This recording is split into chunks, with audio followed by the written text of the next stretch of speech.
دعا کو عبادت کا مغز قرار دیا گیا ہے۔ جو بندہ بھی اللہ تعالیٰ سے دعا کرتا ہے اسے چاہیے کہ اپنی دعا میں یہ کلمات بھی پڑھا کرے، یا اللہ جن لوگوں کو تو نے اپنا قرب عطا کیا ہوا، یا اللہ مجھے اپنے مقربین بندوں میں، اپنے دوستوں میں شامل فرما۔ ایسا کون سا عمل ہے جس کے کرنے سے اللہ تعالیٰ کا قرب ملتا ہے؟ نماز پڑھنا، قرآن کی تلاوت کرنا، روزہ رکھنا، لوگوں سے حسن اخلاق سے پیش آنا، بیوی بچوں سے حسن اخلاق سے پیش آنا، ماں باپ کی خدمت کرنا، یہ ایسے اعمال ہیں جن کے کرنے سے اللہ کا قرب ملتا ہے۔ یتیموں سے شفقت کرنا۔ تو آج میں روزے کے حوالے سے بتاؤں گا۔ آپ صلی اللہ علیہ وسلم نے فرمایا کہ جو بندہ ایک نفلی روزہ رکھتا ہے، اللہ تعالیٰ اس انسان کو جہنم کی آگ سے 70 سال کی مسافت دور کر دیتے ہیں۔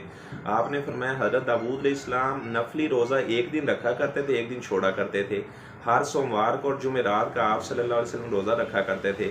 ایسے آپ نے رغبت دلائی ہے ایام 20 کے چاند کی 13 تاریخ کا روزہ رکھنا، 14 اور 15 تاریخ کا روزہ رکھنا، یہ آپ صلی اللہ علیہ وسلم کی سنت ہے۔